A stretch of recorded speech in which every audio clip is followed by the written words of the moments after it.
two have managed to capture the fashion and business worlds like the British handbag designer Anya Hindmarch. She's won fans around the world with her range of luxury bags, turning her label into a fashion powerhouse. It's really fun starting a business. It's fun growing a business. I feel it's a real privilege. And I started my business officially at 18, but I think I knew I wanted to do it very differently from about 15. But Hindmarch has also become known for her stance on sustainability, working to eliminate single-use plastics before it became a global focus and seeking sustainability in her designs. I'm quite scared. Well, I'm very scared by this climate situation. We only look at this last summer and look at the flash floods and the fires and the heat waves. Imagine if that was a monthly situation. And I think that, we all have to change our behaviour. In this episode of Leaders with Lacqua, we talk to Anya Hindmarch about building her brand, making luxury more green, and the challenges of leading a company through the pandemic. Anya Hindmarch, thank you so much for speaking to me on Leaders with Lacqua. It's lovely to be here. Thank you very much for having me. Anya, you're one of the most fascinating entrepreneurs because you also started really young. What did you learn? Did you always think that you'd be an entrepreneur? Probably, yes. I think, which is a bit sad, From isn't it? age, what, 5, Well, 6? maybe, I'm not sure. I come from a family of entrepreneurs, so even though I probably can spell the word and still can't occasionally, it's sort of in my blood. But it's really fun starting a business. And fun growing a business. I feel it's a real privilege. And I started my business officially at 18, but I think I knew I wanted to do it very differently from about 15. But I'm sure it's, if you're surrounded by it, it feels very natural. So yes, it's fun. And it started how? You started by you went to Florence. It was in Italy and you started handbags. Yeah, so I knew I was actually given a handbag by my mother when I was about 16, one of her old handbags, and I remember how it made me feel, and I think fashion is fascinating for the mood changing, the confidence boosting aspects, so the sort of tribal aspects of what fashion does. And so I went at 18 to Florence knowing that was the home of leather goods, which is what interested me. I just wanted to learn actually and be surrounded by craftsmen who, making things is important, and that's going to be very interesting I think over the next sort of 10 years. I think the onshoring of craft and manufacturing is going to be fascinating actually. I watched the offshoring, I literally saw it, and I think we're going to be seeing that coming back to local. We have to. When we're all looking at our objectives in terms of carbon, proximity is going to be key. So will that be inflationary? Without sounding too businessy, but if you bring back, then this is supply chains moving. Yeah, right? it's huge. I think that it's it's going to be quite significant. We watched it happen, and it's going to possibly reverse. Who knows? Maybe there'll be some amazing technological discovery that allows us to move things around that doesn't harm the environment. But I think naturally we will look to closer supply chains. There will be a cost to that probably, and so there is going to be this aspect we were saying earlier of buy less, buy better. And that's going to be very interesting actually, and those countries that have preserved craft and manufacturing are going to suddenly be in the driving seat. So Anya, talk to me from that day where you said, right, I want to be an entrepreneur, or I want to go to Florence and learn more about leather goods. You've had immense growth, also challenges along the way. What was the most challenging? Well, I think growing a business is like a game of chess, isn't it? It's the most fun. I love every second of it. Navigating investment and sometimes actually, I think one of the things that was challenging for me is actually I was always CEO and creative, and I split my role and I moved to creative and brought in a CEO, and I some brilliant people. But actually, I think losing the founder in that role often can be quite challenging for a business, and I think one of the things I've learned often, it's not always because it absolutely can work, but I think often actually growing underneath that sort of natural succession planning. So there's quite a lot to learn on growing a business and not tripping over. But I think ultimately, if you're passionate about product and you're really hardworking, because it's really hard and it's a life commitment. This is not a job. Are you never not working? No, I'm always working, but I love it. But you love it. What is there anything that you hate about your job? No, not really. Actually, listen, all the normal things, but no, I love what I do. Every day feels like a lucky dip. You're never quite sure what's going to come into the inbox. What's your best piece of advice that you've ever gotten? I think your father was a mentor. Yes, still is. Himself was like an entrepreneur. Absolutely, yeah. And one of his best bit of advices, which would be the one that I would pass on, would be actually, if you just keep going, if you just don't give up, then you succeed. It's not often about succeeding. It's about just not succeeding, not failing in a way. So I think that's a good bit of advice. Also, things come of things. If you do things, things happen. And so yes, lots of things that have helped me. Sort of, you know, it's so often you're hitting a brick wall and you've got to find a way round it, through it, or over it. Ultimately. But who do you confide into? So is it always, as you know, chief executive and founder, is it always at the end of the day what your gut tells you? I think gut's really important, actually, and I've learnt actually a couple of times the hard way by not listening to my gut. Actually, sometimes you sort of feel you should be, you know, listening to some other advice, but actually, I think gut is a very good, a very important one for expansion, like for everything. Actually, I think hiring. I mean, it's all about people ultimately. I mean, ultimately, business is successful, I think, through people and your team, and the loyalty to your team and their loyalty to you, and that tightness, that the health of your sort of senior management team, I think is sort of, as in the health of the relationships, is probably the single most important thing. And interestingly, I think it's often the thing that has no value on a balance sheet.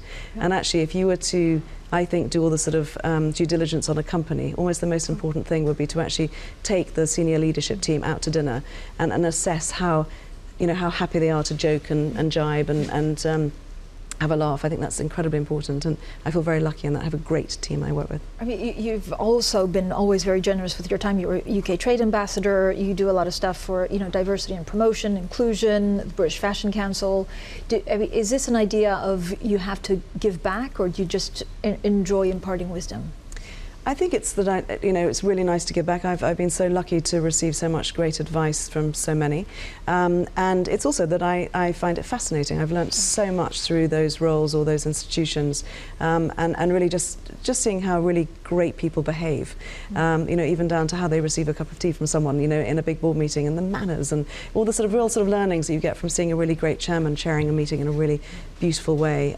So it's very much a two-way street, but it is lovely to you know, various organisations I've been involved with, certainly in the UK, and it's lovely to also get involved and give back where I can. You're very creative. I remember the hearts that were sparked all around London. There's the Anya Village with, you know, the greengrocers, I think the cafe, and also the hairdresser. Like, where'd you get this inspiration?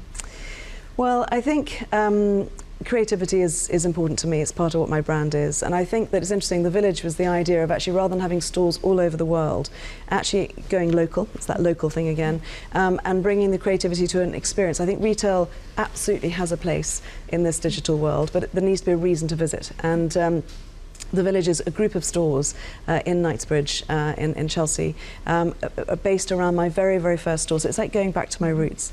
We have a little cafe there, we have 6 little stores, and actually I think it's so lovely to meet. I'm there the whole time, unlike the stores I had all around the world when I wasn't able to visit, didn't know the team so well. So it feels more authentic, and it's a lovely place to kind of meet my customers and to use as a platform to talk about the things that I care about. I mean, it kind of goes back to this idea of local, of more sustainable, of not necessarily downsizing, but being more, I guess, more down to earth. Well, it's funny, down to earth is important to me, but I think it's in my whole career has been to the backdrop of that word globalization, global, and I, you know, I watched it and I did it, and now I have this magnet actually to have localization. It really feels like we're changing, and so therefore I'm sort of bringing it back, and it just felt completely right to strip it right back and to go back to where I started and to really engage and to communicate, and it's become this lovely little area where we have all these fun ideas and people really get engaged. Up next, Anya Hindmarch started focusing on sustainability long before it became fashionable. Her views on how retail needs to change and what motivates her to be green. I think it's very hard to imagine anything being very luxurious in fashion if it's doing harm. So for me, it's I suppose it's my happy place. It's what I'm interested in and feel I should do.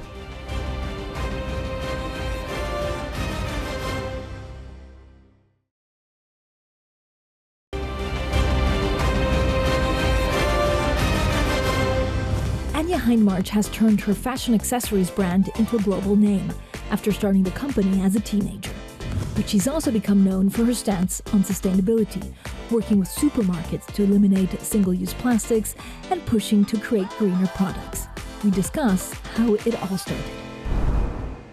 Talk to me a little bit about sustainability. It permeates through most of your designs, and 15 years ago you started with a canvas bag that was called I'm Not a Plastic Bag. Yes, it has. It's snaked its way through my life, actually. It's a sort of very welcome stranger in many ways. Well, it started back in 2007 when we were approached, actually, to talk about a book that was trying to encourage people not to use single-use plastic. And it was a bit of an aha moment for me, in the sense that I think I was struggling with how to make a difference and how to affect change in my own life and in my business, whilst hearing this word environment, and just didn't know what to do about it. And I felt I could use the platform of fashion to communicate a sort of change in behaviour. And fashion's brilliant like that. Fashion has an amazing sort of purpose in the sense that it really can change the way people behave and dress and look. So, so that was the project called I Am Not a Plastic Bag. Which went mad. It was a simple... sold out in what, 2 hours? 80,000 people queued in one day, to give you a sense, and it rolled on around the world. I mean, 30 people went to hospital in Taiwan. Of course, I'm not at all proud of that, and we halted at that point. But the point is, we had the aim of awareness, and awareness we got.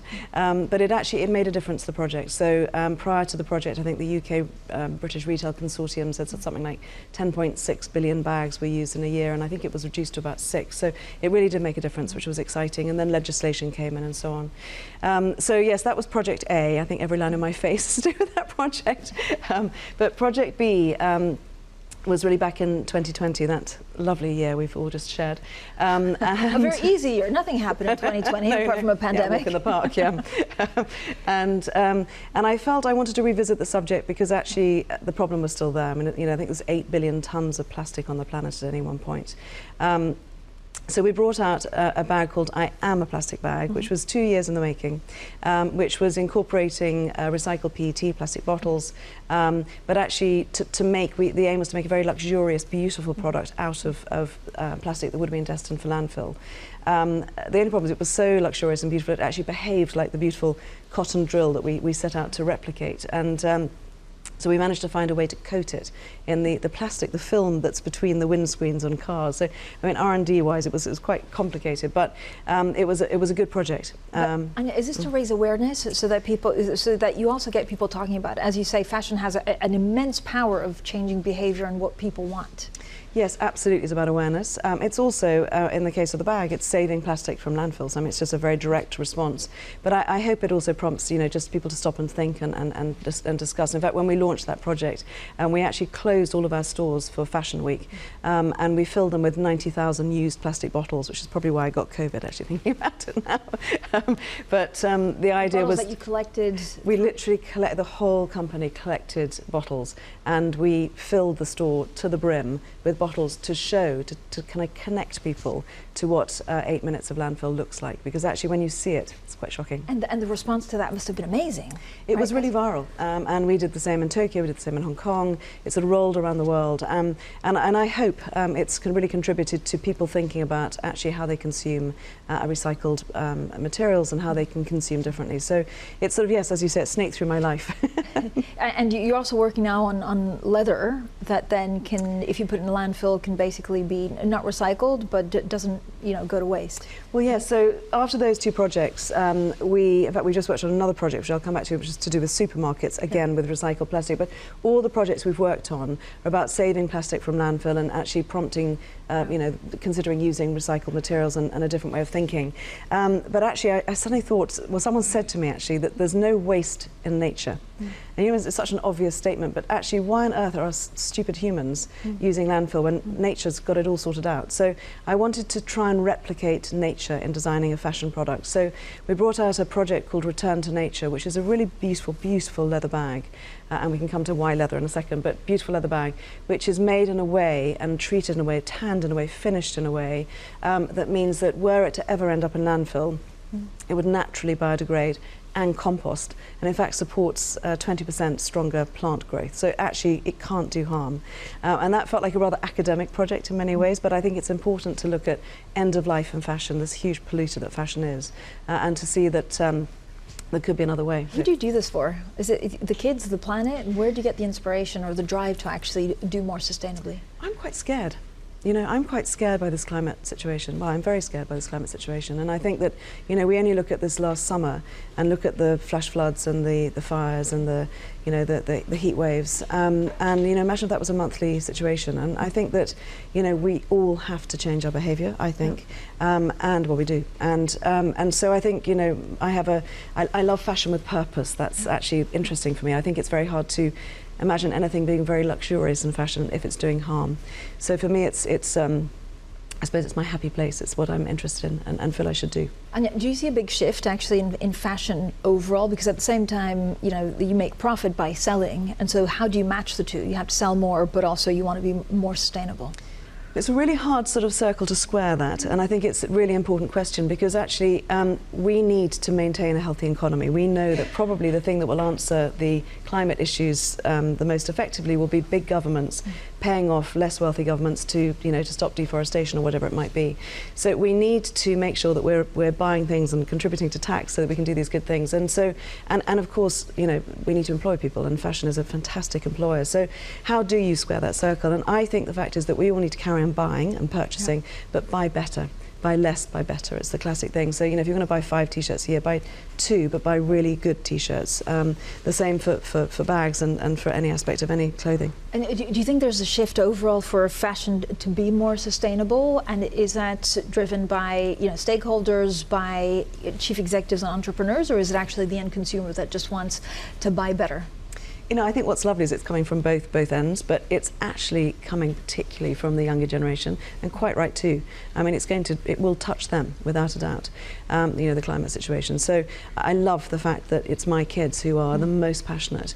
But I feel very, very responsible. I mean, you know, it's a bit like smoking. We didn't know it harmed us when we were smoking. You know, it's the same with the climate. So I feel very responsible, and I just think that, you know, we're far from perfect, but we're just trying to chip off every bit we can and communicate loudly about it. It's really fun, it's exciting, and you don't have to not be successful. In fact, I would argue, I think you could be more successful by having a responsible business. How do you think the younger generation will be different to us? Will they shop less? Will they shop, you know, differently? Do they go out to the street and pick it? Well, all of the above, I think. But I think the bit that's the most effective is they shop differently. And I know that my kids all buy second-hand clothing, they rent, they are very aware of the brands they buy from, and it's really cool. You know, I'm sounding patronising, super proud of my kids and of that generation for how they behave. They're really leading the way. Coming up, leading a company through the pandemic. The lessons Anya Hindmarch learned through a challenging period for businesses and society. Fashion is a bit old-fashioned, honestly. The timetables are out of sync. We're delivering winter and summer and winter, and we decided it was the moment to make those changes permanently. So we decided also to use it.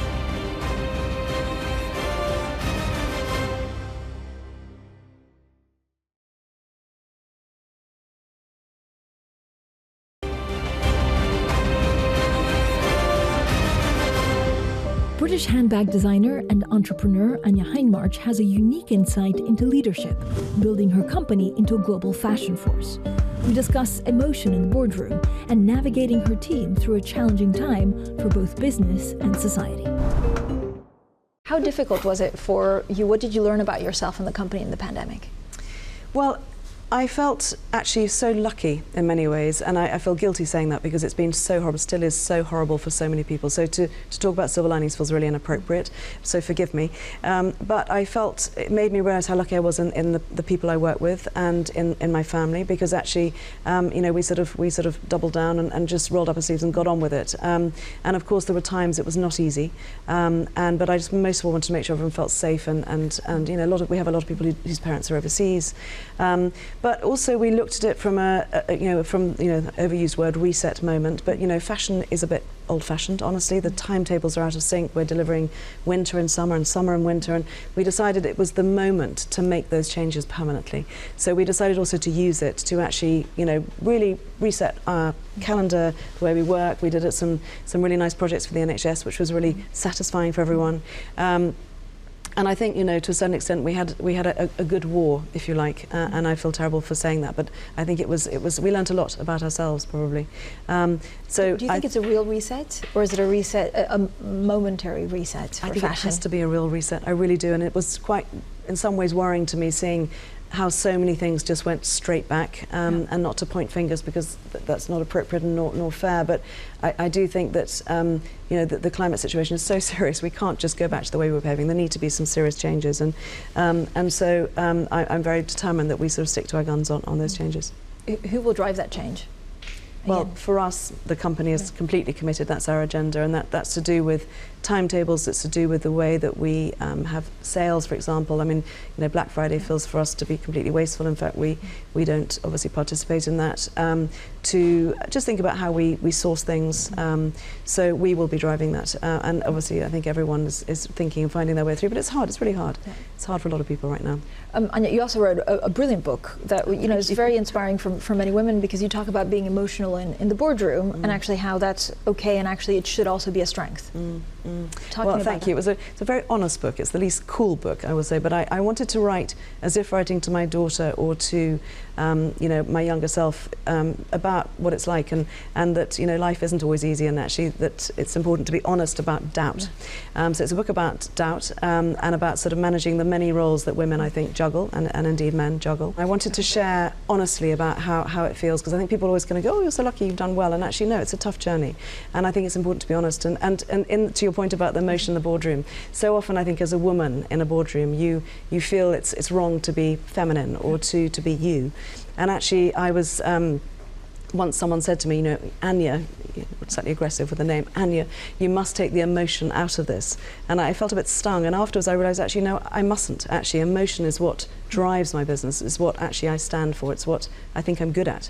And I think women are very good at emotion, and it's a very important thing in the workplace. So actually, I think we need to stand up for ourselves a little bit more, and so it was just a very honest book that I hope, if it helps one other person, then it's done its job. Do you think it's changing?